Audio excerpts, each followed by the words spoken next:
Hello, this is Tony Heller from RealClimateScience.com. Experts say that Joe Biden is the most popular president in U.S. history, having received more than 80 million votes.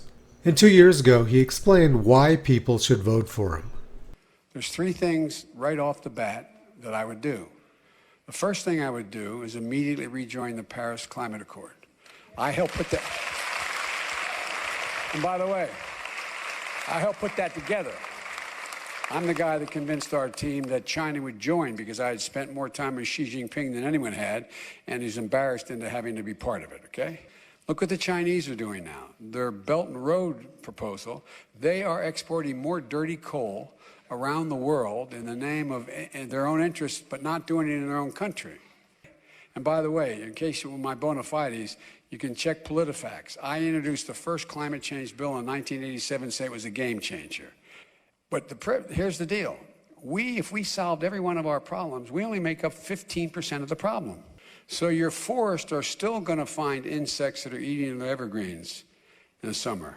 Your summers are going to get hotter. Your winters are going to get warmer.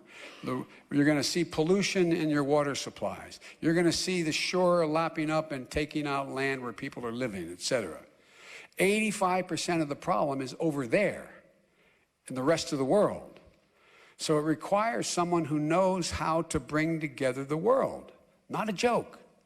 Be able to have a foreign policy vision that you once again are trusted. So when the next president's going to have to be able to command the world stage. And when he or she speaks, the rest of the world know who that person is and know that that person knows who they are, what their weaknesses are, what they are like, so that you can demand that certain standards are kept.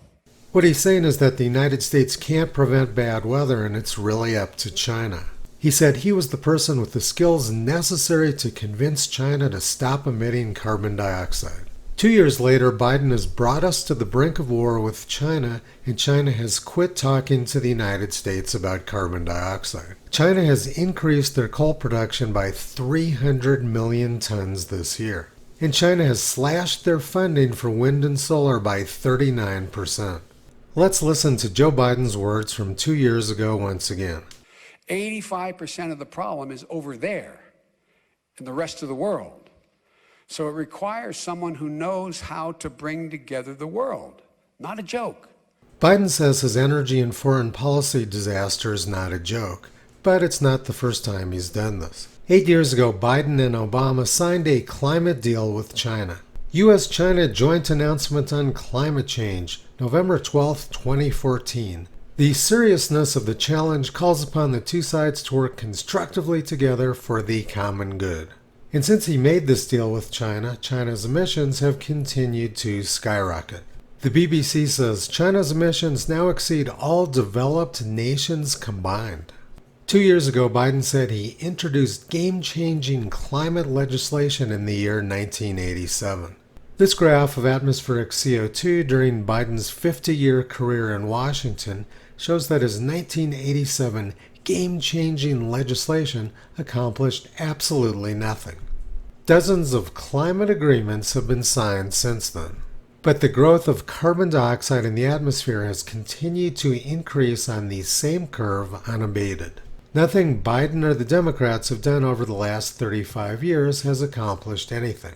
Atmospheric CO2 is at a record high during Joe Biden's presidency. The annual growth rate of CO2 in the atmosphere continues to increase. By the time of the 2024 election, atmospheric CO2 concentrations will be about 10 parts per million higher than they were at the 2020 election. Nothing Biden or the Democrats do will make any difference. What Biden has succeeded in doing is making energy unaffordable for the poor and middle class. As soon as Biden took office, he started shutting down the oil and gas supply for the United States and the world. He shut down construction of the Keystone XL pipeline, which would have been completed years ago if it wasn't for interference by Biden during the Obama-Biden administration. Biden also shut down new oil and gas leases on public land. Earlier this year, Biden canceled an Israeli gas pipeline to Europe in favor of Russian gas via the Ukraine. A few months later, Biden has us on the brink of war with both Russia and China. But not to worry, Biden says that if we pass his climate agenda, American families can save about $500 a month in energy. And Democrats just confiscated another $370 billion from taxpayers in order to fight climate change. This is exactly the same scam Biden pulled 14 years ago. In 2008, he said if we invested $150 billion in green energy, he would lower gas prices and create 5 million green new jobs.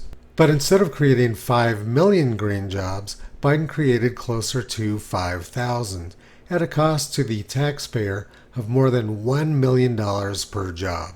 Biden has been pulling the same scams over and over again during his 50-year career in Washington and has accomplished little or nothing.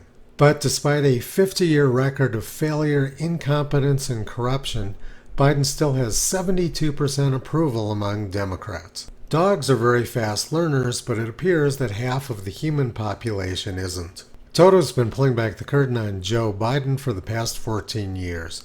You can visit him, Kyrie Caesar, Toki and Upala on the web at realclimatescience.com.